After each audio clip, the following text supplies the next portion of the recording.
I don't think that thought had even crossed our mind when we went in to do that test. When we found out the result, it was a similar reaction. We didn't have anybody in our lives or close to us that had Down syndrome. We didn't have any experience with it. We definitely mourned as well. What are we gonna do now? We had Valencia. She was born in October of 2023. But we found out, and the reason that we're relevant to this conversation is we found out a couple months in that she had Down syndrome, or a very high likelihood. It was actually a 61% chance, they said. And so this is obviously something that's very near and dear to our heart. It's a big reason for advocacy that we've kind of been brought into, something that we really didn't have much experience with, either of us. We've been in these YouTubers' shoes before, of getting that news that kind of changes your world a little bit. And but now it's something that we feel so strongly about that we really need to be advocates for. We're both on the board at Gigi's Playhouse, the local Down Syndrome Achievement Center. And so it's just something that's become really one of the central focuses of our lives. A ministry of sorts. Absolutely, it is a ministry. And so before we continue with the rest of the conversation, we want to give context. And so we're going to react to the clip essentially that gave way to this big controversy. So we'll take a couple minutes to watch this video, and then we'll get back to your guys' reaction. Here we go. Thought we're going to see the result. I have to download the official report. Abnormal insight result. Consistent with trisomy 21. No. What is it? Wait. Where are you seeing this? Oh. No. Let me see. I can't see it. It says abnormal insight result. Blah, blah, blah. Showed 3 chromosome 21 signals consistent with trisomy 21 Down syndrome. Genetic counseling is recommended. Pattern consistent with trisomy 21.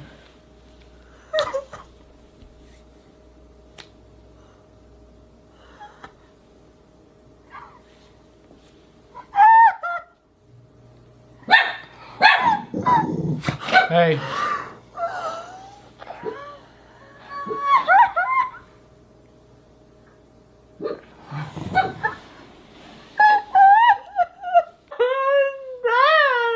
Not the result we wanted to see, guys. I started to get kind of a not good feeling just when the results were sitting here.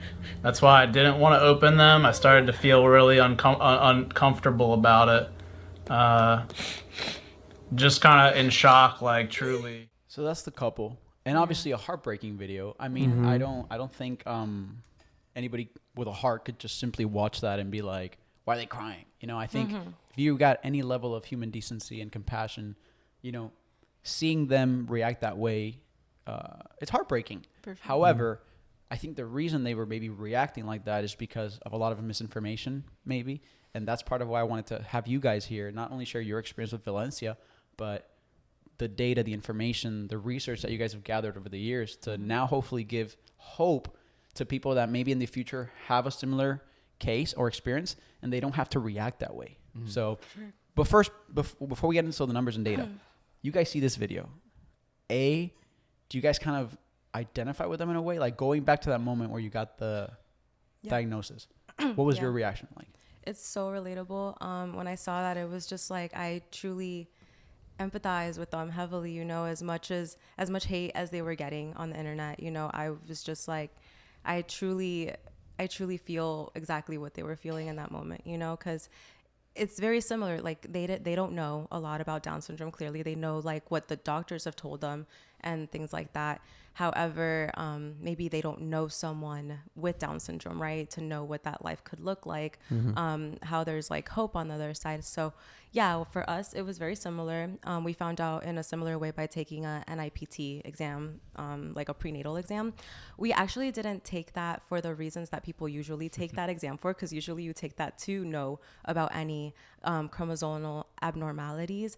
However, we did it because we just wanted to know the gender of the baby early on. Like as soon as we could, we were very impatient. We needed to know. And so that was truly what interested us in taking that test. Yeah. And it was free with our insurance, which is very, very like unlikely, like for most people. So we were like, why not? Let's go for it. You know? Dan's got the big bucks. You know? Oh yes. No, but exactly. Like I don't think that thought had even crossed our mind when we went in to do that test. We were literally just like, oh, we could find out the gender early. We could start buying stuff, you know? So I don't think we had any expectation of that. And so I think when we found out the result, it was a similar reaction, especially like, you know, we didn't have anybody in our lives or close to us that had Down syndrome. We didn't have any experience with it. And it was just an out of the blue announcement. So we definitely mourned as well in the beginning, you know. We had that similar reaction of shock and what are we going to do now type thing.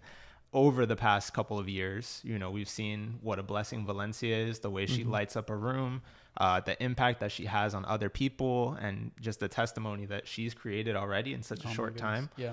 And you know, if we could go back and talk to our younger selves and be like, listen, I know it's not what you expected, but it's going to be amazing. Yeah. And it's relatable in the sense too, because both of us had a similar upbringing in the sense that, you know, we go to school in public school. What did we know about Down syndrome? All we knew was there are these children that are put in a classroom on their separate own, from everybody separate else. from everybody else. You see them maybe during lunchtime. They're having lunch together in their own table. And that's truly the picture that we had in our heads. Both of us, we both didn't have anything else outside of that except for that. So it was clearly like one of those things that we had very little knowledge about. And of course, that's a sad picture to paint, right? For a parent or an soon to be parents, that where you're being told this is what your child is possibly going to be, right? This is what their future is going to look like. So yeah, it looked very bleak, if that's all you know, obviously. But it really wasn't until we did more research online and seeing a lot of families that post their lives with their loved ones with Down syndrome online, and like how amazing that could actually look like, you know, and the blessing that it can be. Thank you for sharing that. I want to talk now to shed light on why they felt such a negative reaction, right? Why they felt so heartbroken, and why you guys also felt scared, worried, shocked, and why Down syndrome or trisomy 21 as a whole has a negative connotation and reputation. Like, let's talk about some of the numbers, because you sent me some numbers, and it says that 50 to 65% of babies with Down syndrome are born with a congenital heart defect, right? So you guys want to shed light on maybe some more statistics from the health side to even the countries that terminate those pregnancies? So I think that, you know, that's just the reaction of when they find out about the diagnosis. We know that they ultimately terminated the pregnancy because of certain things that they thought they had seen, or that's where we can make a really big difference is if we could talk to people when they first get this information, you know, and not have to have them hear it from maybe more unreliable sources that haven't been there. Yeah, doctors definitely like to focus on like the stats of, you know, they have a chance of like a heart defect, they have chance of like, you know, all those things that you listed. However, I feel like what they don't focus on a lot of the times, which is what we've seen with our child and also the children of people around us, you know, is that like, Valencia was one of the ones that she didn't need any operation on her heart. Like her heart is fine. It's going to be, you know, from what the doctor said, fine forever, you know, as long as he can see. But we also have experience with seeing children that do have to have a surgery, right? And basically what I'm trying to say is that I feel like doctors could do better at explaining like this is what can happen, but also medicine has advanced so much in the last years that like we are able to detect if they need that. We do have things in place to repair the heart, like, and once that happens, they can live long lives, like up to like 60 years old, 60 something is what they say is the average now, because of the way that medicine has advanced so much. As where before, I think their expected life expectancy when medicine was not so far advanced was around their 20s, mid 20s. If that. In 1960, I think I read that it was like 10 years old was the average life expectancy. And And, and that's also a time when, you know, they would just institutionalize people with Down syndrome. Like there was no chance. There wasn't the community there is today. I mean, we're still Right. working on advancing it, but there was Right. nothing then. You know, it's just a Exactly. kind of a shunned thing. Yeah. Yeah. There's one thing that one of the things that you said, Dan, that was interesting, that you said that you want to have more open conversation and constructive conversation about this, because this could be happening in silence, right? Like It is. how It is many happening in silence. exactly, it is Yeah. happening in silence, right? Like there's so many people that don't come forward to say like, hey, we got a bad diagnosis. Right. You know? Right. Yeah, there's a lot of shame and stigma around the whole conversation, but I mean, we know what the numbers are, you know, so we know it's happening. But I think the backlash that these guys got from this video is also a reason for it, because it's also not constructive to have people in the comments, you know, saying, "Oh, you murderer! Like you're gonna rot in hell for this." You know, for sure. like Correct. that's not gonna That's help not right. anybody. Correct. You know, like you have to come at it from a place of peace, love, and information.